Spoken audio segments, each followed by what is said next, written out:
인사 나눌까요? 당신은 성령으로 충만해 보이십니다. 성령으로 충만해 보이십니다. 그래서 더 아름답습니다. 아름답습니다. 네.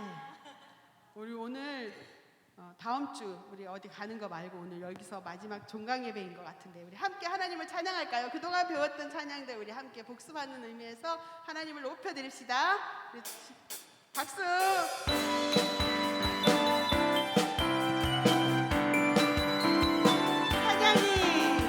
찬양이 언제나 넘치며 그대로 얼굴이 성령에 충만한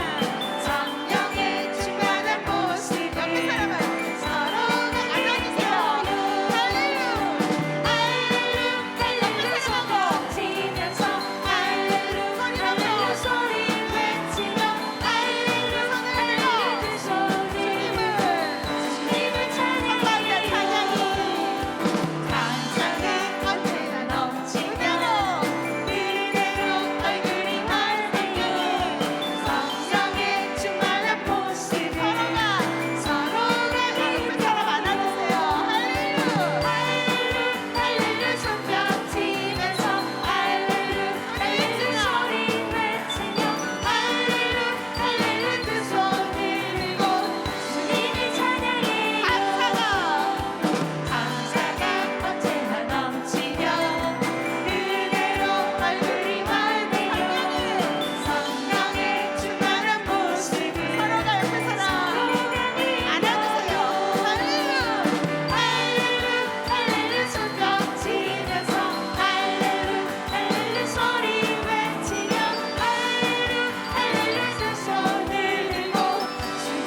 64주년을 지난주에 맞이했는데요.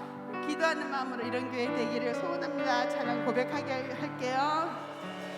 진정한 예배가 숨쉬는 교회, 주님이 주인 되시는 교회, 믿음의 기도가 쌓이는 교회, 최고의 찬양을 드리는 교회, 말씀이 살아 움직이는 교회, 성도의 사랑이 넘치는 교회, 섬김과 헌신이 기쁨이 되어 열매 맺는 아름다운 교회, 주님의 마음 닮아서 주님의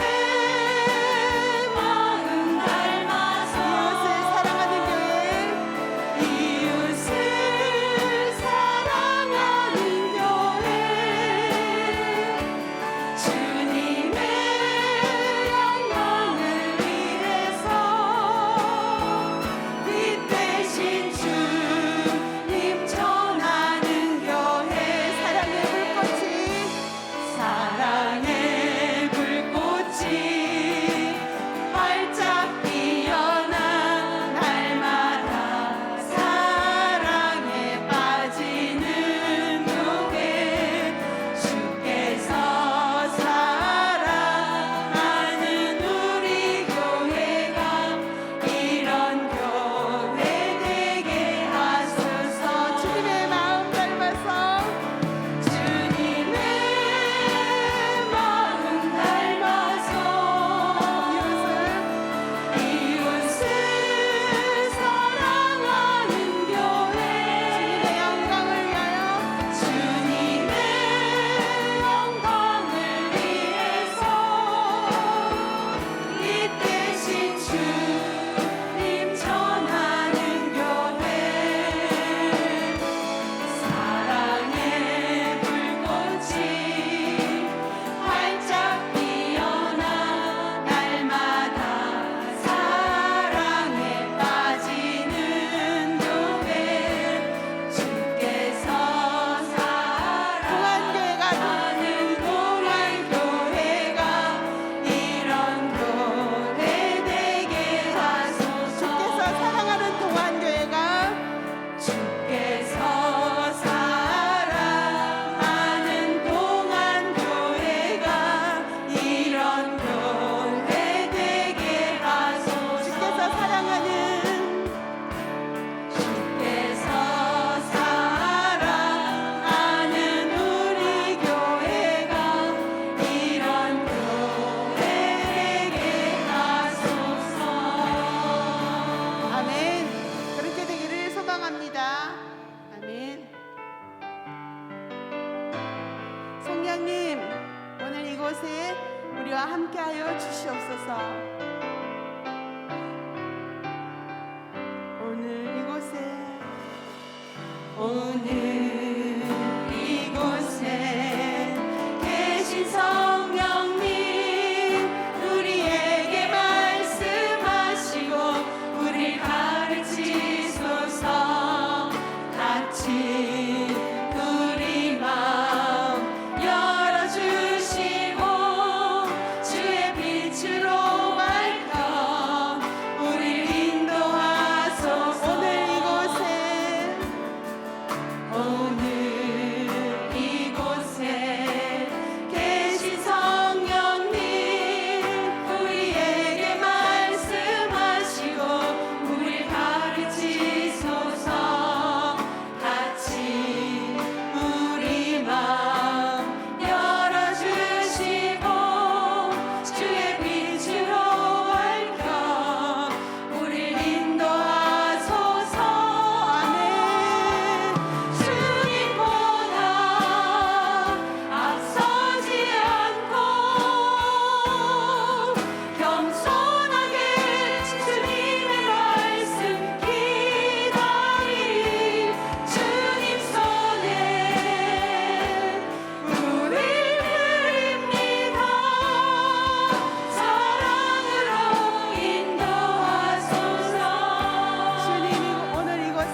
쓰러질 때도 주님은 나를 인도하셨네. 나를 인도하셨네. 기쁜 수렁 속에서 기쁜 수렁 속에서 혼자 울부짖을 때 주님은 나를 건져내시고 나를 건져내셨고 죄악된 세상으로 죄악된 세상으로 다시 달려갈 때 다시 달려갈 때에 주님은 돌아오라 하셨네. 돌아오라 하셨네. 나는 믿노라. 나는 믿노라. 하나님이 함께 하심을 나는 믿노라.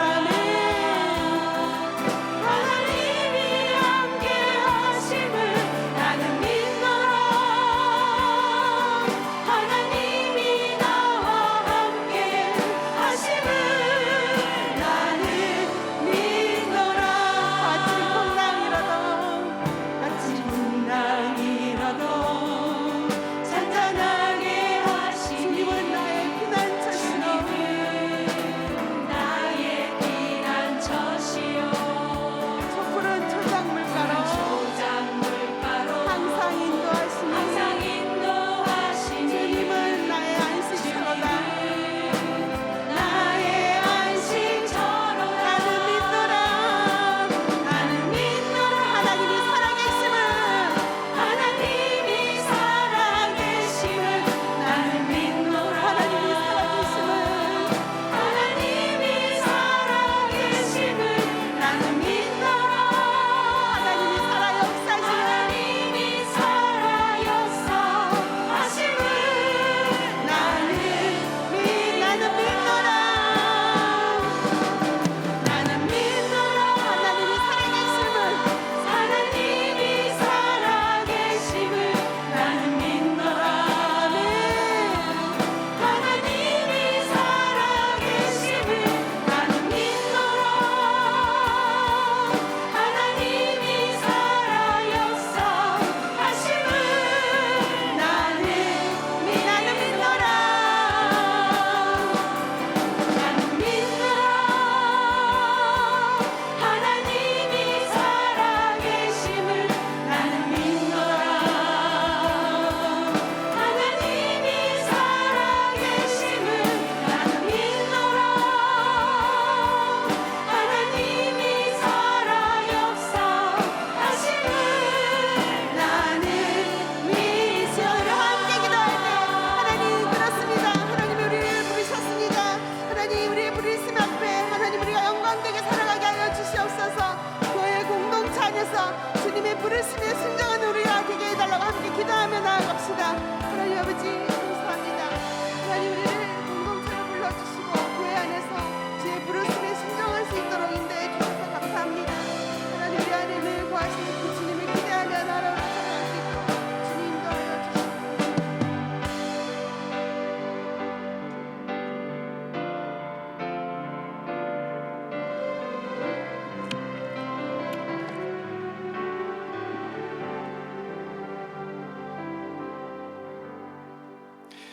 사랑의 하나님, 올해 2022년 상반기를 수요 낮예배를 통해 우리를 목자와 부목자로 세워 목장을 섬길 수 있도록 은혜를 주셔서 감사를 드립니다. 하나님의 은혜로 저희가 목자와 부목자로 부름을 받을 수 있었고, 하나님의 은혜로 우리 목장이 우리 주 예수 그리스도 안에 거하면서 믿음으로 지내올 수 있었음을 고백합니다. 영혼을 섬기며 돌보는 일, 그래서 그 영혼을 우리 어깨 위에 세워낼 뿐만 아니라 그리스도의 장성한 분량에 이르기까지 믿음이 자라갈 수 있도록 하는 일보다 어찌 더 가치 있고 더 의미 있는 일이 있을까요? 천사도 흠모할 만한 이 귀한 직분을 저희들에게 맡기셨으니 오직 믿음으로, 오직 은혜로 우리의 목장을 잘 섬겨갈 수 있도록 매일매일 새 힘을 공급하여 주시옵소서. 하나님, 저희가 목장으로 모임을 할 때 우리의 모임 중에 하나님의 임재하심을 간절히 사모합니다. 우리의 힘, 우리의 의, 우리의 지혜와 방법으로가 아닌 우리 가운데 함께 하시는 하나님께서 목장 식구들의 삶과 마음을 살피시고 만져주시고 친히 인도해 주시기를 간구합니다. 특별히 말씀을 나눌 때 말씀 가운데 허락하신 은혜의 풍성함을 목장 식구 모두가 맛볼 수 있도록 도우시고, 하나님께서 주시는 은혜와 평강과 위로와 기쁨이 가득한 목장 모임으로 하나님께서 친히 인도하여 주시옵소서. 하나님, 우리가 섬기는 목장 식구들 가운데 육신의 질병, 마음의 어려움, 삶의 여러 문제로 고통하는 성도들이 있습니다. 하나님, 저희가 주님의 마음으로 간절히 기도하오니 저희들의 기도에 응답하시사 치유와 온전한 회복으로 역사하여 주시옵소서. 오늘도 수요 난 예배에 참석하면서 하나님 앞에 귀한 예물을 드린 손길이 있습니다. 하나님을 향해 드리는 그 마음의 중심을 보시옵고 하늘의 크신 복으로 더해 주시오며 하나님의 영광을 위한 일에 귀하게 쓰임받게 하여 주시옵소서. 사랑하는 담임 목사님, 주님께서 목사님의 영과 육을 강건하게 해주시기를 기도합니다. 말씀을 선포하시고 목양하실 때 어려움이 없도록 갑절의 능력과 지혜와 건강으로 허락하여 주시옵소서. 모든 말씀 우리 주 예수 그리스도의 이름으로 기도하옵나이다. 아멘. 우리 수요 난 예배에 오신 여러분들을 주님의 이름으로 환영하고 축복합니다. 우리 오늘 주시는 하나님의 말씀을 같이 한번 읽어보겠습니다. 이 시간 우리에게 주시는 하나님의 말씀은 출애굽기 17장 1절에서 7절까지 말씀입니다. 다 함께 일어나셔서 하나님의 말씀을 경청하시겠습니다. 이스라엘 자손의 온 회중이 여호와의 명령대로 신 광야에서 떠나 그 노종대로 행하여 르비딤의 장막을 쳤으나 백성이 마실 물이 없는지라. 백성이 모세와 다투어 이르되 우리에게 물을 주어 마시게 하라. 모세가 그들에게 이르되 너희가 어찌하여 나와 다투느냐? 너희가 어찌하여 여호와를 시험하느냐? 거기서 백성이 목이 말라 물을 찾으매 그들이 모세에게 대하여 원망하여 이르되 당신이 어찌하여 우리를 애굽에서 인도해 내어서 우리와 우리 자녀와 우리 가축이 목말라 죽게 하느냐? 모세가 여호와께 부르짖어 이르되 내가 이 백성에게 어떻게 하리이까? 그들이 조금 있으면 내게 돌을 던지겠나이다. 여호와께서 모세에게 이르시되 백성 앞을 지나서 이스라엘 장로들을 데리고 나일강을 치던 내 지팡이를 손에 잡고 가라. 내가 호레산에 있는 그 반석 위 거기서 내 앞에 서리니 너는 그 반석을 치라. 그곳에서 물이 나오리니 백성이 마시리라. 모세가 이스라엘 장로들의 목전에서 그대로 행하니라. 그가 그곳 이름을 마사 또는 무리바라 불렀으니 이는 이스라엘 자손이 다투었으며 또는 그들이 여호와를 시험하여 이르기를 여호와께서 우리 중에 계신가 안 계신가 하였음이더라. 이것은 하나님의 말씀입니다. 아멘. 우리 영상으로 말씀을 듣겠습니다. 제가 전에 섬기던 교회에 6월달만 되면 권사님 한 분이 미숫가루를 많이 만드시는 분이 있었습니다. 그리고 6월이 지나고 여름이 지나고 나면 9월달쯤 이 미숫가루를 서로 나누어 줍니다. 근데 이것이 한 해만 그런 것이 아니라 매년 그렇게 하는 그런 분이었습니다. 왜 그러실까? 저도 그 미숫가루를 얻어 먹어봤으니까요. 근데 이 권사님의 사정을 듣고 보니 이해할 수 있었습니다. 이 권사님은 6.25 때 남편을 잃었습니다. 자녀 하나만 유복자로 낳았고 너무너무 배고프고 고생을 많이 하셨습니다. 그래 되니까 6월달만 되면 이분은 불안한 겁니다. 마음이 불안한 겁니다. 그때 기억과 상처들이 마음에 남아서 그래서 이분 나름대로 미숫가루를 준비해두고 대비를 하면서 마음의 불안을 달래는 것입니다. 우리가 흔히 말하는 트라우마라고 그렇게 얘기하죠. 외상후 스트레스 장애라고 얘기하죠. 과거에 경험했던 사건이나 고통스러운 일들이 그 사건은 지나갔지만 마음속에 남아서 그것이 현재 내 삶에 어떤 영향을 주고 있는 것을 말합니다. 이스라엘 백성들이 오늘 마라에서 물 때문에 심각한 상황까지 갔던 그 기억들이 남아 있습니다. 물론 하나님께서 그 마라의 쓴물을 단물로 바꾸어 주셨고 엘림의 위로도 하셨지만 사실상 그들에게는 극단적인 어떤 경험이죠. 죽음의 직전까지 있던 그 경험을 했기 때문에 하나님의 은혜에 대한 감사와 더불어서 뭐가 남아있냐면 그 고통을 겪고 힘들었던 그 상황들이 이 이스라엘 백성들 속에 남아 있습니다. 그런데 오늘 이 무리바라는 곳에서 다시 물이 없는 그런 상황을 경험하게 된 겁니다. 그러니까 그들의 마음속에는 이제는 단순히 이제는 우리가 물을 마실 길이 없다 그 얘기로만 끝나는 게 아니라 어떤 하나님의 인도함대로 따라왔는데 왜 이런 결과가 계속해서 이루어질까 하는 배신감도 들어오기도 하고, 또 왜 이 길로 꼭 인도해야 되느냐는 원망과 그런 불평들이 그 마음속에 자리 잡으면서 이제 그게 이전보다 훨씬 더 강화가 되어서 모세를 돌로 죽이려고 하는 그런 분노까지 그들 속에 나타났습니다. 여러분 혹시 기도하실 때 그런 기도 해보신 적 없습니까? 하나님 이제 그만요. 하나님 이제 그만요. 하나님 또라는 기도. 또 이런 일이 일어납니까? 하나 지나가고 나면 이제는 좀 편히 좀 쉬게 해주면 좋은데, 우리 인생은 살면서 문제라는 것이 중단되질 않고 계속해서 일어날 때 하나님의 뜻대로 사는데도 하나님 또 이런 문제가 일어납니까? 그러면서 안타까워하면서 때로는 원망도 하고 때로는 낙심도 하면서 여러분 그렇게 기도한 적은 없습니까? 여러분 그렇게 기도했다면 오늘 이스라엘 백성들을 충분히 이해하실 수 있을 겁니다. 자, 이럴 때 어떻게 해야 될까요?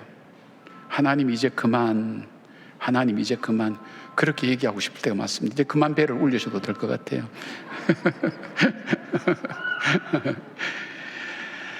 여러분 오늘 이스라엘 백성들 그런 어려움을 겪었을 때 그들은 어떻게 했나요? 그들이 왜 그런 어려움을 겪었나요?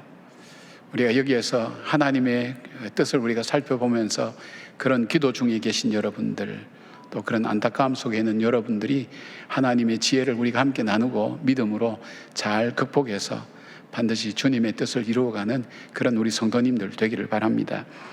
이 어려움 속에서 그들이 원망하고 불평하고 그리고 분노할 수밖에 없었던 첫 번째 이유는 그들은 이전에 역사하신 하나님을 잊어버린 겁니다.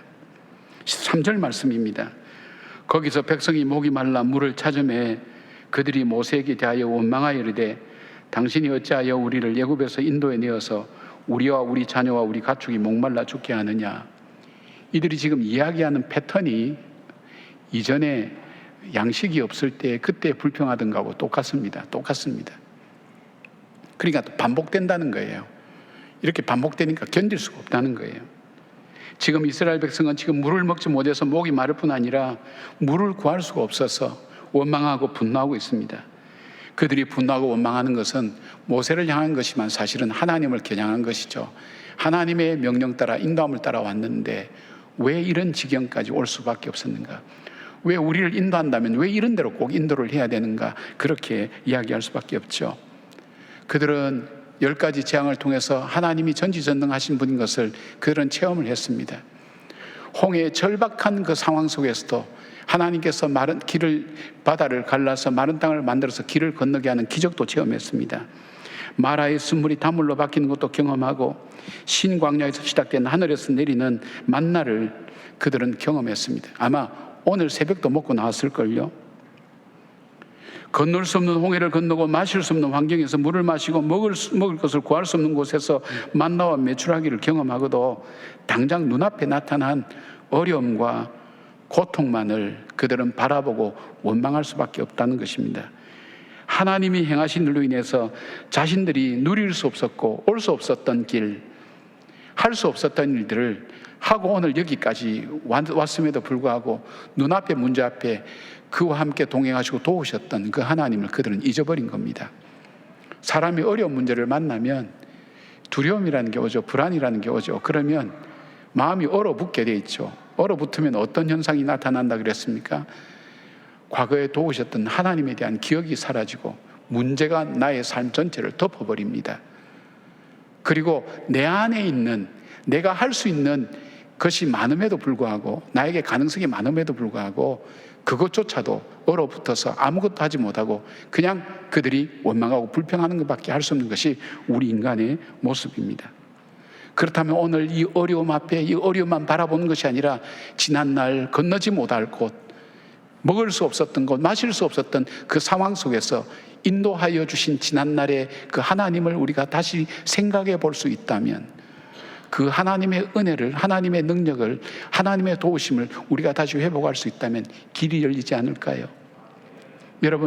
여러분이 그런 어려움 당할 때 잠깐 멈춰서서 문제만 휩싸이지 말고 문제보다 더 크신 하나님, 문제를 능히 다루실 수 있는 그 하나님, 마른 홍해로 우리를 건너게 하셨던 그 하나님의 이적과 기적의 역사들을 여러분이 한 번만 생각해 보신다면 오늘 우리가 원망만은 하고 있지 않을 겁니다. 낙심만은 하고 있지 않을 겁니다. 우리 교회는 1958년도 6월 22일 홍선영 장로님의 사제를 들어서 교회가 설립되었습니다.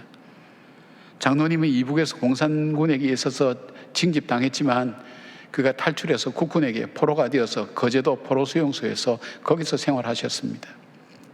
죽음의 고비도 많이 넘겼겠죠. 그렇기 때문에 자신을 살려주신 그 하나님을 잊지 않았습니다. 그래서 거기서 한 것이 뭐냐 하면 밤에는 공산당이 통치하고 낮에는 미군이 통치하는 곳이 바로 포로수용소였습니다. 공산당을 따르지 않으면 죽인다고 해서 심지어는 어떤 목사님 간증을 보니까 사람의 내장까지 철조망에 걸어서 공산당 말을 안 들으면 죽인다고 할 정도로 비참하게 그렇게 만들었던, 무섭게 만들었다 그러는 거예요. 그런데 그 가운데서도 천막교회를 장로님은 시작하셨습니다. 한 300명까지 모여서 예배를 드렸다고 합니다. 그리고 여론이 이제 석방되어서 남한 땅에 정착하게 되었습니다. 그런데 전쟁의 비참함, 나라의 미래, 여러 가지 생각이 많았겠죠. 그리고 사업을 하면서 장사죠. 사업이 아니라 장사하죠. 장사하면서 겨우 번 돈 가지고 겨우 살아갈 그때에 자기를 구원해 주시는 하나님, 생명을 주신 하나님, 그리고 이 나라가 기독교가 아니면, 예수 그리스도가 아니면 이 땅에 미래는 없다고 그는 그렇게 생각했습니다. 그래서 그가 처음으로 이북교회를 살려야 되겠다는 그 마음 가지고 자기 사제를 터서 이 교회를 짓기 시작했습니다. 장사해서 번 돈 가지고 그거 가지고 자재 사고 인구들 임금 주고 매일매일 그걸 반복하면서 교회를 짓다가 1958년도 6월 22일 날 완공되고 입당되면서 이 건평 85평, 대지 84평, 건평 28평 목조 예배당을 건축하고 거기 입당 예배를 드린 것이 우리 교회 시작이었습니다. 그리고 한 7, 8년 뒤에 그는 숭덕 여자 중고등학교를 세웠습니다. 이 어른의 생각은 무엇인가 하면 교회는 웅덩이와 같다. 공동체가 되어서 서로 양육하고 서로 교제하지만은 그러나 학교는 어른은 시냇물과 같다는 거예요. 3년 혹은 6년이 지나면 흘러가 버린다는 거예요. 가장 감수성이 예민한 그 시기에 이 복음이 들어간다면, 그들의 가치관 속에 바로 이 복음이 들어간다면 이 땅은 달라질 것이라고 생각했고, 그 중에서도 신앙이 있는 건강한 생활을 가진 어머니들이 이 땅에 세워져야 된다고 생각했습니다. 그래서 여자 중고등학교를 세운 겁니다. 그래서 그들에게 기독교 교육을 시작했습니다. 기독교 세계관을 가르치기 시작했습니다. 벌써 55주년이 되었습니다. 그리고 수많은 일꾼들이 하나님 앞에 드려지는 일들이 있었습니다. 보통 보면 한 20, 30%밖에 믿는 사람이 없는데 이 채플이나 예배를 가보면 교회 중고등부 무슨 수련회 하는 것 같아요. 찬양하는 것도 다릅니다. 가본 분들은 감동 그 자체입니다. 그들이 그 영향을 받아서 그들이 신앙을 갖든 안 갖든 상관없이 그들이 들었던 그 말씀들이, 생명의 말씀들이 씨앗이 되어서 그들이 자라면서 좋은 어머니가 되고 그들의 삶에 위기가 올 때 그 자녀들을 기를 때 믿음으로 길러나가는 모습들이 바로 오늘에 이르게 된 것입니다. 기억을 했습니다. 하나님의 은혜, 내 공고하고 어려울 때에 생명을 구해주신 그 하나님 기억할 때 오늘 내 삶의 선택은 달라지는 겁니다. 여러분, 우리가 문제만 바라보면 선택이 뻔해요. 원망과 불평밖에 없어요. 좌절과 절망밖에 없어요. 그러나 여기까지 오기까지 도와주시는 그 하나님을 생각하면 오늘 내가 어떻게 살아야 될지, 어떤 선택을 해야 될지 이 선택이 달라진다는 것입니다. 사랑하는 여러분, 우리가 어렵고 힘들 때에 눈앞의 문제만 바라보지 말고 살아온 지난날 도우시는 하나님을 바라보며 오늘 이 가장 어려운 순간 믿음으로 이겨내며 반드시 주님께서 인도하신 그 길을 따라 무사히 믿음 안에서 걸어가는 우리 모두가 되기를 주님의 이름으로 축원합니다. 자, 이스라엘 백성들이 또 그들이 원망하고 불평할 수밖에 없었던 두 번째 이유는 뭐냐면 그들은 지금 함께 하시는 하나님을 보지 못했습니다. 2절 말씀입니다. 백성이 모세와 다투 이르되 우리에게 물을 주어 마시게 하라. 모세가 그들에게 이르되 너희가 어찌하여 나와 다투느냐? 너희가 어찌하여 여호와를 시험하느냐? 7절 말씀 보니까 그가 그곳 이름을 마사 또는 무리바라 불렀으니 이는 이스라엘 자손이 다투었으며 또는 그들이 여호와를 시험하여 이르기를 여호와께서 우리 중에 계신가 안 계신가 하였습니다. 지금 이스라엘 백성은 당장 마실 물이 없는 것만 보았지 능히 마실 물을 풍성하게 주실 그 하나님이 그들과 함께 동행함을 그들은 보지 못했습니다. 자, 신기하죠. 그들 위에는 여전히 구름 기둥과 불 기둥이 떠 있었어요. 지금까지 인도해 오신 하나님의 인도하심의 상징이었어요. 하나님이 그들과 함께 한다는 상징이었어요. 그것이 그들 속에 있었어요. 하나님이 동행하고 계셨어요. 말씀드린 것처럼 불평하는 그날 새벽에도 하늘에서 만나가 내려서 먹을 수 없는 곳에서 먹을 것을 먹고 나서 힘을 내서 지금 나와서 지금 불평하고 있는 겁니다. 원망하고 있는 겁니다. 왜 그럴까요?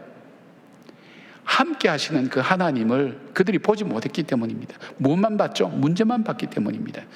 지금 내 삶 속에 동행하고 계신 사람은요, 자기가 보고 싶은 것만 봐요. 관심 있는 것만 봐요. 제가 한번 그런 말씀을 드린 적이 있는지 모르겠습니다. 제가 우리 가정이 이렇게 안식년으로 미국에 잠깐 갔을 때 아이가 학교 다닐 때 학교에서 요만한 보호를 사가지고 오라는 거예요. 근데 그걸 본 적이 없거든요. 뭐 미국 생활 모르니까 어디서 뭘 파는지 모르는데, 그런데 학교에서 사오라 그럴 때는 분명히 우리가 쉽게 가는 상점에서 구할 수 있을 것이다. 그런데 그 상점 시장 늘 갔는데 한 번도 본 적이 없어요. 없다고 생각했는데 아니다, 우리가 관심이 없어서 못 봤을 것이다. 갔더니 그게 있는 거예요. 저는 제가 심리학을 공부했으니까 그런 부분에 대해서 스스로 좀 많이 이해를 했죠. 관심이 없으면 안 보이는 거예요. 하나님이 내 삶 속에 행하시는 것에 관심이 없어요. 왜? 내가 어떻게 사느냐에만 관심이 있는 거예요. 내가 어떻게 걸어가는 그거에만 관심이 있으니까 하나님이 내 삶을 통해서 역사하시고 나와 동행하시는 것이 보이지 않는 거예요. 안 계신 게 아니고 함께하지 않은 것이 아니고 내게 안 보이는 거예요. 못 보는 거예요. 그것이 인간의 마음인 거예요. 일상이 기적이었고 하나님의 은혜였어요. 문제로 가득 찬 이스라엘 백성은 오늘 나의 문제의 현장에 계신 그 하나님을 보지 못했던 것입니다. 여기 여호와를 시험하였다. 2절에 시험하다, 이 히브리어 단어는 테사순이라는 단어를 사용하는데 원어 해석상에 매우 어려운 상황을 통해서 그 대상의 진가를 발견하는 그 테스트를 얘기하는 거예요. 그러니까 쉽게 말씀드리면 하나님이 정말 이 문제를 해결할 수 있는지 없는지 시험했던 의미로 해석될 수가 있습니다. 하나님을 믿지 않았고 오히려 하나님을 판단하고 평가하는 사람이 되었습니다. 하나님의 은혜를, 하나님이 동행하심을 모르는 사람들은 하나님을 판단하고 평가하는 위치에 서게 됩니다. 왜 내 인생을 이렇게 만들고 세상을 이렇게 만들었냐고 말입니다. 인간은 자기들이 원하는 것을 할 수 있고 주시면, 자기들이 관심 있고 자기들이 할 수 있는 것을 주시면 하나님이 계시고 그 하나님은 전능하신 하나님으로 믿는 것이고, 자기들이 원하고 자기들이 바라는 것이 이루어지지 않으면 그 하나님은 계시지 않고 계신다 할지라도 무능한 하나님으로 생각하는 것이 인간의 죄성과 인간의 모습이라는 것입니다. 사도 바울은 이렇게 고백합니다. 나의 나된 것은 하나님의 은혜라고. 오늘 내 삶이 여기까지 오게 된 것은 전적으로, 때로는 내가 박해도 하고 때로는 의심도 하고 그 다음에 또 죄도 짓고 했지만 그 모든 여정 속에 하나님께서 하나하나 한 걸음 한 걸음 인도하셔서 오늘 여기까지 오게 하셨다고 그렇게 고백을 합니다. 그리고 그는 일상 자체가 은혜만이 아니라 특별한 은혜를 받았다고 얘기합니다. 그것은 뭐냐면 죄인 중에 괴수인 내가 예수 그리스도로 말미암아, 하나님의 은혜로 말미암아 구원함을 받은 것, 잠깐 지나가는 이 땅 속에 구원함을 받았다는 것, 주님의 자녀가 되었다는 것, 주님께서 자기를 통해서 거룩한 역사를 이루어 가시도록 주님께서 나를 택하여 주시다는 이것이야말로 아무나 누릴 수 없는 특별한 은혜라고 그렇게 고백했습니다. 그리고 나와 함께 동행하시는 그 주님을 고백하며 믿음으로 그는 자기의 길을 걸어갔던 것입니다. 사랑하는 여러분, 오늘 우리가 살아가고 예수 믿을 때에도 주님이 내 삶의 주인입니다는 그 고백들을 우리가 수시로 하나님 앞에 그렇게 고백하십시다. 그리고 습관도 괜찮으니까 주님 감사합니다. 감사합니다. 뭐가 감사하냐? 뭔지도 몰라. 아무튼 감사해. 그렇게 해서라도 주님 감사합니다. 그리고 지금 내가 사는 삶이 내가 보기에 기분이 좋은가? 내가 보기에 기쁜가? 다른 사람이 인정해주는 삶인가? 그것이 아니라 하나님 심판자 되시는 하나님께서 보실 때 인정할 만한 삶인가 하는 것을 우리가 다시 한번 돌아보면서 심판날에 왼편의 염소처럼 오른편의 양처럼 정말 주를 위해서 뭘 했다고 했는데 나는 너를 알지 못한다, 그런 얘기를 듣는 삶이 아니라 정말 주님이 인정해 주시는 삶이 무엇인가를 생각해 볼 때에 여러분, 우리는 주님과 동행하는 삶을 살게 되는 것입니다. 힘들고 어려운 여러분, 어려움만이 보이고 힘들고 절망스러운 일만 보이지만 주님이 여전히 그 가운데 계심을 바라보시기를 바랍니다. 주님이 그 가운데 계심을 고백하시기를 바랍니다. 그리고 나에게만 관심 갖지 말고 내 앞에 벌어진 일에만 관심 갖지 말고 주께서 이 일을 통해서 내 삶을 어떻게 열어가시는가에 관심을 가질 때 우리의 눈이 열려지면서 우리의 마음이 뜨거지면서 예수 그리스도가 동행하셨던 것을 깨달았던 엠마오로 가는 두 제자처럼 우리의 눈이 열려지고 주님이 우리와 동행하심을 분명히 믿게 될 것입니다. 나의 삶의 주인 되시고 진정 의지할 분이라는 그 믿음이 우리 속에 사라질 때 우리는 현실에서 원망밖에는 남는 것이 없습니다. 하나님의 그 은혜로 주님의 살아계심과 여러분과 동행하심을 우리가 고백하는 그런 신앙들이, 그런 믿음의 아름다운 분량들이 넘치는 그런 우리가 되기를 주의 이름으로 축원합니다. 아멘. 세 번째, 이스라엘 백성들이 왜 원망했을까요? 세 번째는 그들은 하나님의 계획을 몰랐기 때문입니다. 하나님의 계획을 몰랐기 때문입니다. 6절 말씀 보니까 내가 호렙산에 있는 그 반석이 거기서 내 앞에 서리니 너는 그 반석을 치라. 그것에서 물이 나오리니 백성이 마시리라. 모세가 이스라엘 장로들의 목전에서 그대로 행하니라. 이 말씀 하나하나가 의미가 있습니다. 하나님의 계획은 두 가지로 요약할 수 있습니다. 이스라엘 백성을 하나님의 백성 삼으시겠다는 것, 하나님 백성답게 만들겠다는 것. 두 번째는 이스라엘 백성이 하나님만을 의지하며 살도록 만들겠다는 그 목표입니다. 그래서 광야 학교에 이스라엘 백성을 넣은 겁니다. 그러니까 이 학교의 목적은, 광야 학교의 목적은 우리의 고난의 목적이라고 볼 수 있죠. 고통의 목적은 두 가지를 하나님께서 우리에게 갖고 길러 가시는 겁니다. 하나님의 백성답게 사는 것, 그리고 하나님만을 의지하게 만드는 것, 그것이 우리에게 속한 목표입니다. 그런데 이스라엘 백성은 하나님의 계획을 모르니까 왜 이런 어려움이 생기지? 왜 이것이 우리 삶 속에 자꾸 발생하지?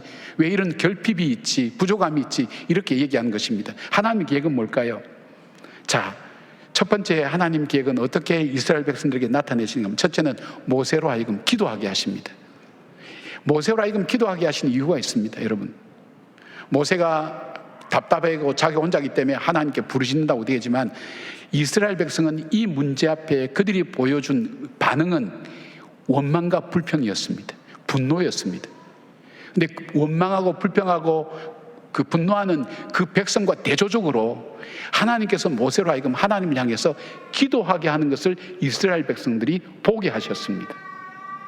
여러분, 어떤 문제를 만나든 우리가 불평하고 원망할 수밖에 없는 상황 속에서 우리가 해야 될 첫 번째가 있다면 하나님을 향해서 기도하게 하는 것, 기도하는 것.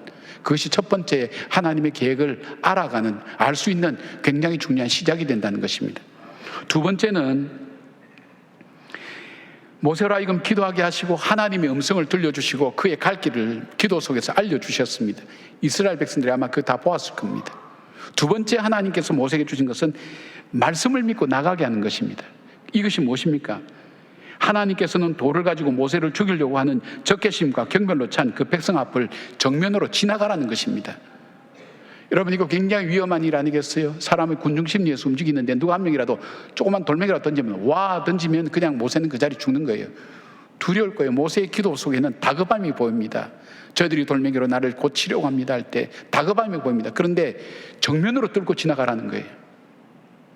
뭐 당당하게 그냥 지나가라 이런 의미도 될 수 있지만 뭐냐면 하나님의 명령 앞에 순종하는 모세를 이스라엘 백성들이 보기를 원하셨습니다. 하나님의 명령 앞에, 그것이 위험한 길로 판단된다 할지라도, 어려운 길이라 할지라도 말씀을 따라 순종해 가는 것, 하나님께서 훈련시키는 두 번째입니다. 세 번째 훈련은 뭡니까? 장로들을 데리고 가라는 것입니다. 지금까지는 모세 혼자 혹은 마론하고 같이 부르짖고 기도하고 문제를 해결했는데 이번에는 하나님께서 장로들을 데리고 가라는 바로 그 명령을 내리신 겁니다. 이유가 뭘까요? 여러분, 이 뒤에 우리 다음 주도 우리 한번 생각할 아말렉과의 전쟁이나 또 모세의 장인 이드로가 와서 모세의 50부장, 100부장, 1000부장 세워나가는 이 일을 분담하는 이 모든 사역을 보면 평신도 지도자들을 하나님께서 세워나가시고 그들을 통해서 역사하실 것을 주님께서 미리 계획하고 보여주신 겁니다. 모세 한 사람의 리더만 아니라 다른 평신도 지도자들이 함께 세워져서, 그래야 뭐 성막을 만들고 할 때에 그들이 봉사하고 섬기고 제사장도 나오고 그들 레인도 나오고 그렇게 할 것 아니겠습니까? 하나님 그 계획을 세워나가는 겁니다. 이 과정을 통해서 장로들을 데려가라. 장로들을 데려갑니다. 어디로 가냐? 호렙산, 바로 그 하나님께 부름받은 그 산 반석 위에 가서 서라 그래요. 내가 그 반석 위에 서 있겠다. 그러니까 반석에 서 있겠다. 주님께서 그렇게 말씀하시는 겁니다. 그리고 주님께서 네 번째 주신 것은 모세가 지팡이를 가지고 반석을 치라고 합니다.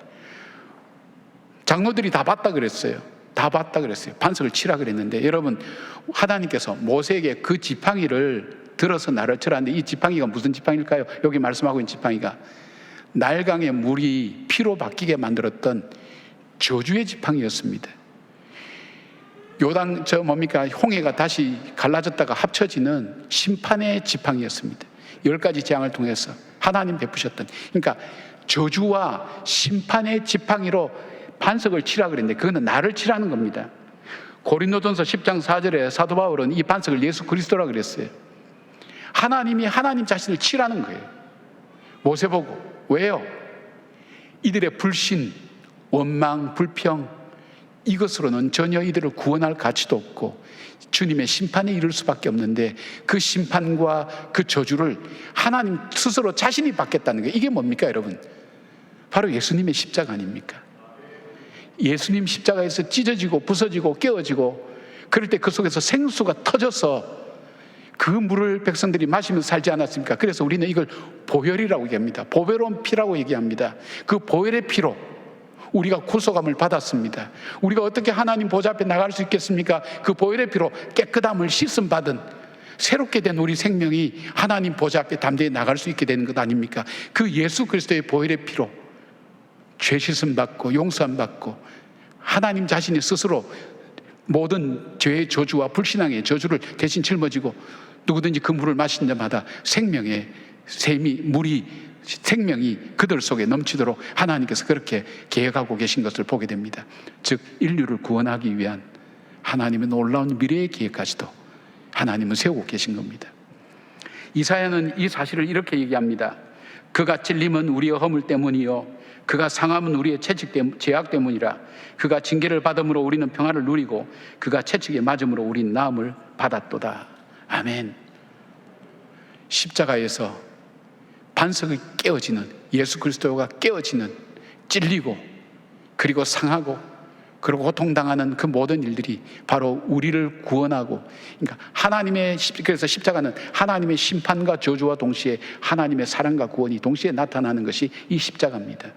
하나님의 그 계획을 보여주시고 이스라엘 백성으로 하여금 그 사실들을 증거하고 축복의 통로로 삼으시게 한 하나님의 계획이 그들 속에 있었습니다. 우리 대신 십자가 지시고 저주와 심판의 십자가에 달리셔서 죽으셨던 그 예수님이 보배로운 피를 흘리셨던 그 주님께서 우리에게 이렇게 선포하십니다. 요한복음 10장 10절에 내가 온 것은 양으로 생명을 얻게 하고 더 풍성히 얻게 하려는 것이라. 사마리아의 수가성의 여인, 남편이 5 있고 지금 있는 남편도 내 남편이 아니라는 그 여인도 이 생수를 마셨습니다. 세상의 물을 마시면 다시 갈증이 생깁니다. 그러나 이 예수 그리스도의 생수를 마신 사람은 다시 살아납니다. 인간은 이 땅을 살면서 육신의 목마름만 있는 것이 아닙니다. 마음의 목마름이 있고 영의 목마름이 있습니다. 이 영의 목마름과 마음의 목마름을 채우기 위해서 쾌락을 추구합니다. 내가 스스로 내가 즐거워하는 일을 추구합니다. 내 육이 즐거워하는 일을 추구합니다. 거기에 만족이 있을 줄 압니다. 철학을 공부합니다. 철학 속에, 진리 속에, 지식 속에 있는 것으로 내 만족을, 내 영혼을 만족시킬 것이 있는 줄 압니다.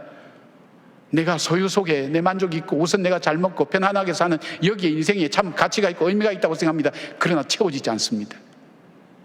채워지는 것은 바로 예수 그리스도의 보배로운 피를 우리가 마시고 먹는 것밖에 없습니다. 그 피를 덧입는 것밖에 없습니다. 에레미야에게 하나님께서 말씀하실 때, 이 백성의 죄악을 말씀하실 때 뭐라고 말씀합니까? 생수의 근원되는 나를 찾지 않고 나를 버리고 터진 웅덩이를 찾는, 터진 웅덩이. 쓸데없는 일을 한다는 거예요. 해결되지 않는 일에 최선을 다한다는 거예요. 세상 사람들은 그렇게 살고 있지 않습니까? 지금도 자기가 스스로 기뻐하는 일들, 행복해질 일들을 선택하며 나가 있지 않습니까? 여러분은 예배드림이 하나님께 기쁨이요 생명이라고 생각하기 때문에 이 자리에 와서 앉아서 하나님 말씀 듣고 예배를 드리고 찬송을 부르고 있지 않습니까? 여기에 참 행복이 있다고 믿고 여기에 참 생수가 있다고 믿지 않습니까? 그렇습니다. 예수님의 보혈 속에 생명이 있습니다. 여기에 소망이 있습니다. 여기에 능력이 있습니다. 여기에 권세가 있습니다. 여기에 어둠의 사탄 무리들이 물러가고 질병들이 쫓겨나가며 하나님의 능력이 나타나고 샘을 얻는 하나님의 권능이 이 보배로운 주님의 보혈에 피해 있습니다. 여러분, 정말 마음으로 믿어 입으로 시인하는, 하나님 앞에 고백하는 믿음의 역사가 있기를 주님의 이름으로 축복합니다. 여러분, 내가 감당할 수 없는 문제를 만날 때 우리가 하나님의 계획을 어떻게 알 수 있을까요? 모세처럼 일단 기도하십시다. 기도할 때 하나님 우리에게 말씀해 주십니다. 나에게 나갈 길 어떻게 해야 될지. 기도하는 것이 가장 중요한 출발점입니다. 그 다음에 순종입니다. 그리고 그 하나님이 나를 향한 계획을 가지고 계심을 주님 보여주십니다. 말씀해 주십니다. 사랑하는 여러분, 가장 힘들고 어려울 때 낙심보다 더 먼저 해야 될 일이 있다면 기도하는 것입니다. 하나님 앞에 나가는 것입니다. 그리고 그 증거로 50명의 장로들에게 보여준 것처럼 하나님께서 우리에게 그 증거로, 증인으로 서로가 서로를 도와주며 인도하며 격려하며 하나님께 세워주신 증인의 삶을 사는 바로 그 믿음의 사람 되시기를 축복합니다. 사랑하는 우리 교회가, 우리 성도들이 바로 근심과 걱정과 염려와 절망으로 가득 찬 이 땅을 살아갈 때 그것을 헤쳐나가며 홍해를 가로질러 갈 때 그 감격과 기쁨은 어떻게 말할 수 있을까요? 이 죄된 세상에서, 육체가 지배하는 이 세상 속에서 하나님이 나를 통치하시는 그 기쁨과 하늘의 기쁨을 미리 맛보며 걸어가며 소망 가운데 걸어가는 우리 성도님들 되시기를 주님의 이름으로 축복합니다. 아멘. 기도하겠습니다. 내가 온 것은 양으로 생명을 얻게 하고 더 풍성히 얻게 하려는 것이라고 말씀하신 주님, 주님을 인하여 풍성한 삶을 살기를 원합니다. 참된 기쁨 맛보기를 원합니다. 참 소망 누리기를 원합니다. 참 회복되기를 원합니다. 참 주님을 고백할 수 있는 믿음의 사람 되기를 원합니다. 주여 함께하여 주시옵소서. 이 고백 속에 이 보혈의 피로 하나님, 이 민족이 살고 가정이 살고 내 영혼이 살고 나라와 민족이 살아나는 놀라운 역사가 있게 하여 주시옵소서. 보혈의 피를 찬양합니다. 우리를 구속하신 그 보혈의 피를 찬양합니다. 하나님의 놀라운 은혜를 찬양합니다. 찬양하는 주의 성도들이 부르는 주님을 향한 귀한 찬양과 영광을 주님 받아 주시옵소서. 예수님의 이름으로 기도드리옵나이다. 아멘. 예, 우리 옆에 분들과 한번 인사하면 좋겠습니다. 하나님께서 우리와 함께 하십니다. 하나님께서 우리와 함께 하십니다. 예, 지난 주일 말씀을 들으면서 아이스 브레이크를 이렇게 한번 정해봤습니다. 힘든 시기를 살아가는 우리에게 정말 가장 큰 힘이 되는 말이 무엇인가요? 라고 한번 정해봤습니다. 아마 아시는 분들이 많으실 것 같은데, 이 특세를 진행하면서 성경 봉독을 할 때 제가 뒤에서 읽었습니다. 근데 저는 모르실 줄 알았는데 이 예배 안내를 볼 때마다 또 신방할 때마다 저희 신혼마을과 또 우리 권사님들이 많이들 얘기를 해주시는 거예요. 목사님 목소리 참 좋다고. 그게 저에게는 많이 힘이 되었습니다. 예. 얼마 전에 이제 저희 아버지께서 좀 큰 수술을 하셨는데 저에게 미리 알리시지도 않고 또 병원에 입원해 계셨는데도 얘기를 안 해주시는 거예요. 괜히 이제 목사인 아들이 알아서 교회에 누가 될까봐 얘기를 안 하신 것 같아요. 근데 전화를 해보니까 평상시랑 목소리가 달라요. 그래서 저는 보통 아버지랑 통화하면 길게 통화 안 하는데 일부러 길게 통화를 했습니다. 계속 그러다가 이제 아버지 통화하는 가운데 실수로 말씀하셨어요. 내일 내가 퇴원하면 뭘 하겠다. 내일 퇴원한다고요? 그래가지고 보니까 허리 큰 수술을 하셔서 이제 마침 월요일에 퇴원하게 돼서 그럼 아버지 제가 모셔다 드릴 테니까 걱정하지 말라고. 그래서 병원에 가서 태워서 이제 고향으로 내려가서 도저히 집에 있으면 안 되실 것 같아요. 그래서 이제 고향에 있는 병원에 다 이제 입원시켜드리고 돌아왔는데 제가 아버지에게 이렇게 말씀을 드렸습니다. 아버지 힘내셔요. 그러니까 아버지가 눈물을 막 흘리시는 거예요. 처음 봤습니다, 사실은. 예. 눈물을 막 흘리시면서 고맙다 고맙다 하시는데, 그게 아버지에게는 아주 큰 위로가 되고 힘이 되었던 것 같아요. 사실 우리가 이런 시기를 살아갈 때 사실 주변에 있는 분들에게 할 수 있는 것이 뭐 특별히 없지 않습니까? 그런데 작은 말, 그 격려가 될 수 있는 말, 또 힘이 될 수 있는 말을 하는 게 지금 시기에는 아주 큰 위로가 되고 힘이 되는 것 같습니다. 특별히 하나님께서 우리와 함께 계시다. 권사님, 하나님께서 권사님과 함께 계셔요. 집사님, 하나님께서 우리와 함께 계셔요 라고 하는 이 말이 아마 우리에게 가장 큰 위로가 되고 힘이 될 줄로 믿습니다. 지난주 설교 말씀을 우리 잠깐 한번 좀 나눠보겠습니다. 목사님에게 설교를 시작하시면서 이 트라우마에 대해서 설명을 하셨어요. 과거의 어떤 사고, 어떤 사건에 의해서 생겼던 어떤 충격이 지금 또다시 이 현실에서 반복되면서 그때 당시의 그 감정이 지금 이 나의 정신에 어떤 영향을 주는 것, 이걸 트라우마라고 이제 설명하셨는데, 이스라엘의 모습이 바로 그러했습니다. 마라에서 이미 그 쓴물을 마셨던 이 아픈 기억이 있었는데 또다시 르비딤에서 이게 반복이 되는 거예요. 그러면서 아주 분노에 가득 찬 모습으로 돌을 들고 이제 모세와 또 모세 뒤에 계시는 그 하나님을 향해서 원망하고 있는 이 이스라엘 백성들의 모습을 보게 되었습니다. 그러니까 이건 사실 그 당시 이스라엘 백성들의 모습에게도 있지만 사실은 오늘을 살아가는 우리의 삶에도 동일하게 있는 모습이라고 할 수가 있습니다. 그러니까 여전히 과거의 어떤 문제 때문에 생겨났던 상처나 그 아픔이 우리 가운데 해결되지가 않는 거예요. 그 쓴뿌리의 문제가 해결되지가 않는 거죠.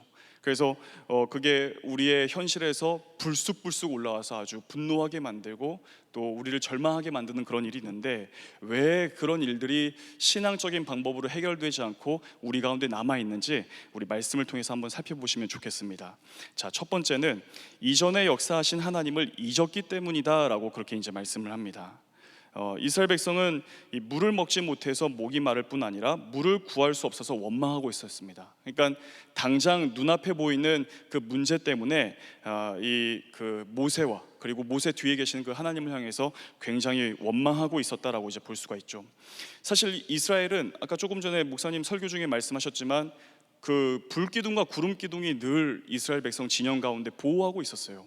그리고 매일 아침마다 하늘에서부터 내리는 그 만나를 먹었습니다. 그리고 정말 이 바다라고 하는 참 그 인력으로는 도무지 해결할 수 없는 그 바다 가운데 길을 여셔서 인도해 가신 그 하나님의 놀라운 일들을 경험했습니다. 근데 그럼에도 불구하고 이 이스라엘 백성들의 그 눈앞에 놓인 그 문제 때문에 하나님을 원망하고 서고 있는 이 백성들의 모습을 이제 보게 되는 겁니다. 독일의 신학자인 이 폴티일리라고 하는 학자가 있는데 이 사람이 이렇게 이야기를 했어요. 우리의 존재가 그 근거이신 하나님과 연결되어 있을 때 우리는 든든하고 안전할 수 있다라고 그렇게 설명했습니다. 그러니까 이게 뭐냐면 우리의 삶에 어떤 문제가 찾아오고 또 우리 현실에 감당해낼 수 없는 어떤 그 고통스러운 일 앞에 서게 됐을 때 우리가 믿음을 가지고 이제 바라보는 거죠. 내가 하나님의 은혜로 지금까지 설 수 있었다. 나의 존재라고 하는 것이 바로 하나님의 은혜에 의해서 세움받을 수 있었다. 그리고 내가 지금껏 살아서 호흡할 수 있는 이 모든 것이 하나님의 은혜이다. 함께 하시는 그 하나님 때문이다라는 사실을 기억해낼 때 우리의 영혼은 안전하다라고 그렇게 이제 지금 이야기를 하고 있는 것입니다. 우리가 목장 모임에서 이 대목을 함께 나눠 가실 때 뒤에 있는 질문도 한번 참고하시면 좋겠지만 이런 내용을 좀 나누시면 좋을 것 같아요. 과거에 우리 삶에 함께 하셨던 그 하나님, 과거에 우리의 삶에서 행하셨던 그 하나님에 대해서 집사님 한번 나눠주세요 하면서 이 목장 모임에 나눠 가시면 좋을 것 같습니다. 그 다음 두 번째는 지금 함께 동행하시는 하나님을 보지 못했습니다 라고 되어 있는데, 이 눈앞에 놓인 현실적인 문제로 인해서 이스라엘 백성은 지금 함께 하시는 그 하나님을 보지 못했다라고 담임 목사님께서 말씀을 해주셨습니다. 그러니까 앞서 말씀을 드린 것처럼 이스라엘 백성들의 일상이 이미 기적이었고 은혜였습니다. 그러니까 불기둥과 구름기둥이 늘 지켜주고 있었고 매일 하늘에서 만나가 내리고, 그리고 광야길 가운데에서도 하나님께서 계속해서 물을 주시고 필요한 것들을 채워주시는 그 일들을 경험했는데, 그 눈앞에 있는 그 문제가 더 크게 여겨지게 되니까 모세를 향해서 원망하고 서 있고 하나님을 향해서 원망하고 있는 이런 이제 모습이 되고 말았습니다. 그러니까 이 원망이다라고 하는 것은 결국 이 하나님을 바르게 바라보지 못하도록 하는 영적 장애물이 된다라고 우리가 이해를 하시면 좋겠습니다. 그 이스라엘이 그 하나님을 향해서 가졌던 이 원망에 대해서 모세는 너희가 하나님을 시험하는 것이냐라고 하면서 이 시험이라고 연결을 지어요. 근데 이 시험이 뭐냐면 과연 하나님께서 이 고통스러운 현실을 가져다 주는 이 현실 앞에서 이 문제를 해결할 수 있는 분이냐 아니냐, 이 백성들이 지금 판단했다, 검증했다라고 하는 말이 이 시험이라고 하는 원어적인 의미라고 볼 수가 있습니다. 그러니까 이것은 뭐냐면 하나님의 존재 자체를 의심하는 거예요. 그러니까 하나님을 하나님으로 인정하지 않는 모습이라고 할 수가 있습니다. 우리가 사실은 그 믿음 생활을 할 때 가장 기본적이고 가장 중요한 그 도식이 뭐냐면 하나님은 하나님이십니다, 사람은 사람입니다, 이런 도식이에요. 근데 지금 그 모든 일들을 주관하시고 다스리시고 판단하시는 그 하나님의 위치에 사람이 하나님을 시험하다, 사람이 하나님을 판단하다라고 이야기합니다. 이건 뭐냐면 하나님은 하나님이신데 사람도 하나님이 될 수 있어 라고 하는 이 아주 위험한 도식이 되어버리고 만 거예요. 우리가 그 최초의 인류인 그 아담과 하와가 죄를 지었던 그 현장을 우리는 알고 있지 않습니까? 그 뱀이 이 선악을 알게 하는 그 나무의 열매를 가지고 와서 너희가 이것을 먹으면 하나님같이 되어서 선악을 구별할 수 있는 그 눈을 가지게 될 거야 라고 이제 그렇게 유혹하지 않습니까? 그 선악을 알게 하는 그 나무의 열매를 먹으면 너희 사람도 하나님처럼 될 수 있어 라고 이제 거기에서부터 이 죄가 시작하게 되는 거예요. 실제로 이 뱀의 말처럼 너희가 선과 악을 구별할 수 있어, 선과 악의 문제를 판단할 수 있어 라고 이야기했지만 실제로 그 열매를 먹은 사람의 모습은 어떻게 되었습니까? 더 깊은 죄악 가운데 빠지게 되었고 스스로 그 죄의 문제를 해결할 수 없는 이 구원에 있어서 철저하게 무력한 존재가 된 존재가 바로 우리 사람이다라고 하는 거예요. 마찬가지로 그 하나님처럼 너도 될 수 있어, 이런 위치에 사람이 올라서는 것, 이것 자체는 이 뭐냐면 불신앙적인 태도를 가진 것이다라고 볼 수가 있습니다. 이런 이 불신앙적인 태도에서 벗어나기 위해서는 하나님에 대해서 바른 고백을 가질 수 있어야 됩니다. 그러니까 하나님을 바르게 인정할 수 있어야 돼요. 무엇입니까? 하나님은 하나님이십니다. 하나님은 창조주 하나님이십니다. 하나님은 또 무엇이죠? 하나님은 전능하신 하나님이십니다. 하나님은 구원의 하나님이십니다. 이런 그 하나님에 대해서 바르게 고백하고 인정할 수 있는 믿음이 있어야 하는 것입니다. 그러면서 동시에 우리 사람은 이 수많은 피조물 가운데 하나에 불과하다. 그러므로 우리의 삶의 주인이 바로 하나님이십니다라고 믿음으로 인정해 드리는 것, 이게 지금 우리와 함께 하시는 그 하나님을 발견할 수 있는 아주 중요한 방법이다라는 사실을 우리가 설교 말씀을 통해서 들을 수가 있었습니다. 그래서 우리가 목장 모임에서 요 두 번째 대목을 나누실 때 과연 우리와 함께 하시는 그 하나님을 바르게 바라보지 못하도록 방해하는 것들이 무엇이냐, 그걸 한번 나누어 보시면 좋을 것 같아요. 그리고 지금 우리와 함께 하시는 그 하나님을 한 번 더 나누시면 좋을 것 같습니다. 자, 그 다음에 세 번째입니다. 그 이스라엘 백성들이 원망했던 그 이유에 대해서 바로 하나님의 계획을 깨닫지 못했기 때문이다라고 이제 말씀해 주셨는데, 이 하나님의 계획이 무엇입니까? 이스라엘 백성들을 출애굽해서 구원하여 하나님의 백성으로 삼으시기 위한 바로 여기에 계획이 있었다라고 해요.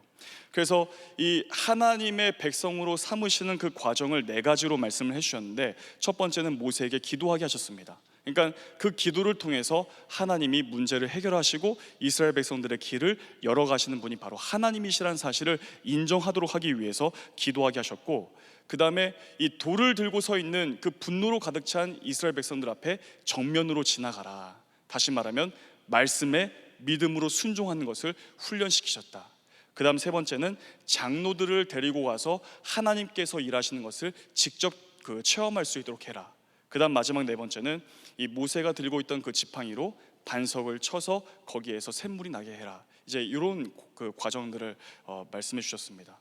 저 사실 그 지난 주일에 예배를 드리면서 목사님 요 대목 설교하실 때 특별히 네 번째 그 지팡이를 가지고 반석을 쳤을 때 물이 나오는 것, 이게 이제 이 사람들이 예수님을 십자가로 못 박아서 십자가에서 흘리신 그 보혈의 피로 우리가 영원한 생명을 얻게 되었다는, 이렇게 연결해서 설교하실 때 막 소름이 돋는 것처럼 그런 사실은 아주 특별한 은혜가 있었습니다.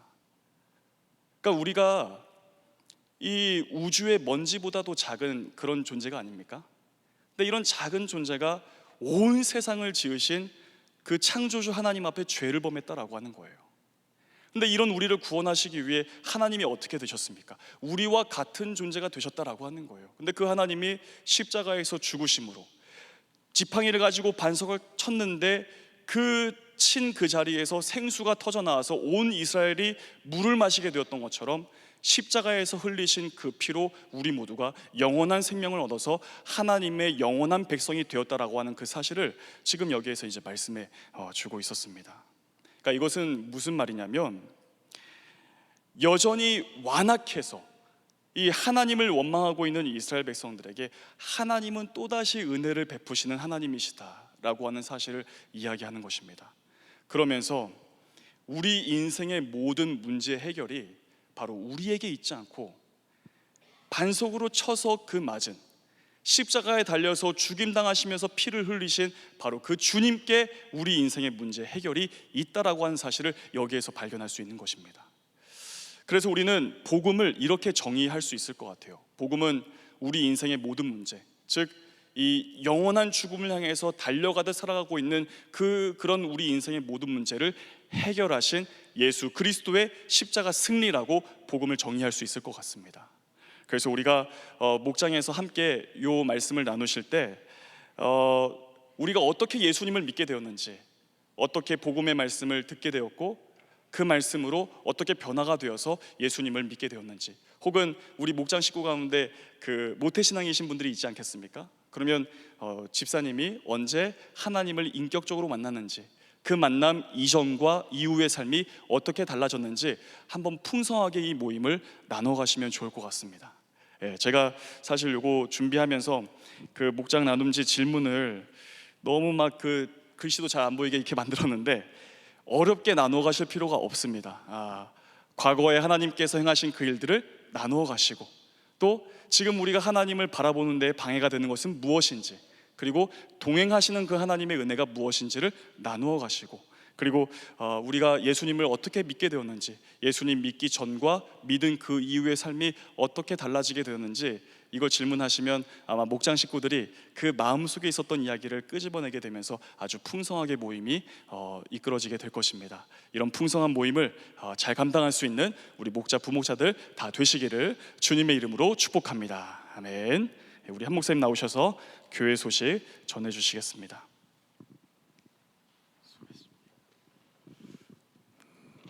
네, 우리 장국현 목사님은 목소리뿐만 아니라 말씀도 좋으셔요. 제가 뒤에서 들어보니까 서울말이 너무 이쁘더라고요. 네, 목장 지도자 모임 계속 진행되고 있습니다. 여러분 목장별로 모임 하고 계시죠?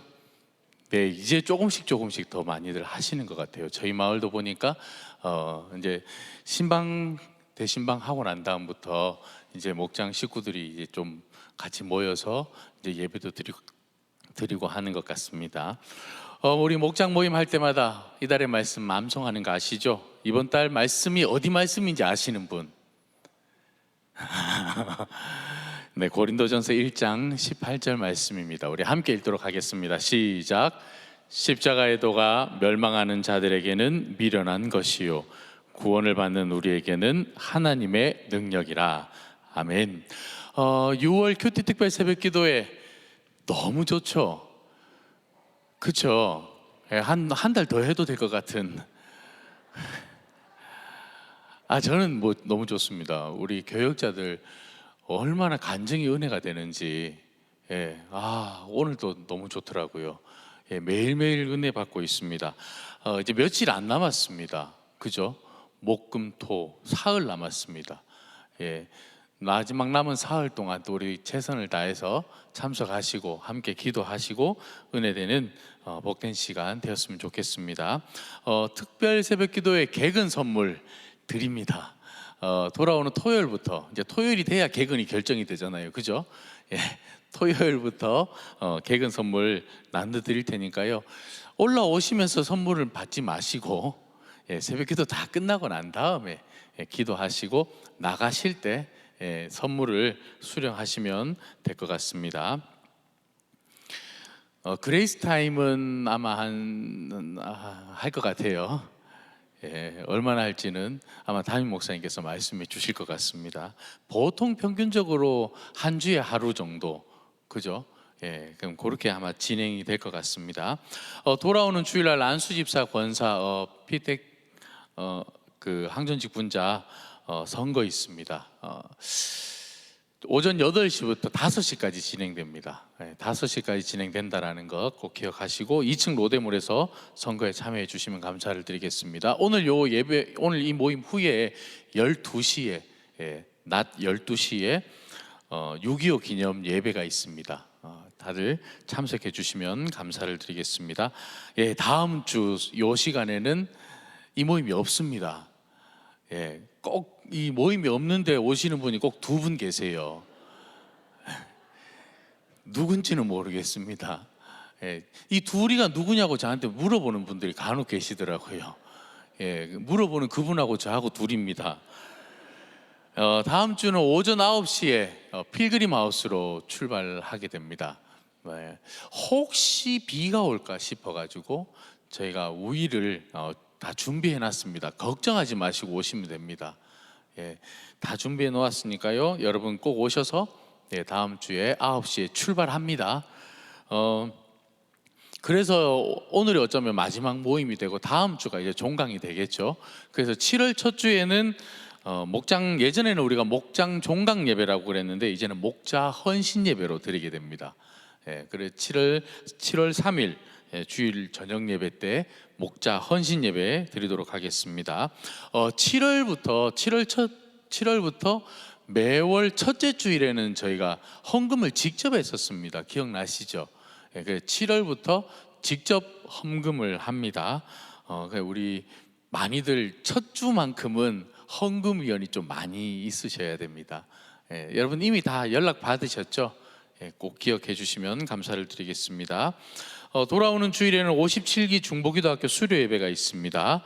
그리고 금요 심야 중보기도회 인원이 조금씩 늘어나고 있습니다. 여러분 계속해서 많이 참석해 주시고 기도로 우리 동안교회를 든든히 세워가시면 좋을 것 같습니다. 나머지 소식은 각 마을별로 모여서 진행하도록 하겠습니다. 수고하셨습니다.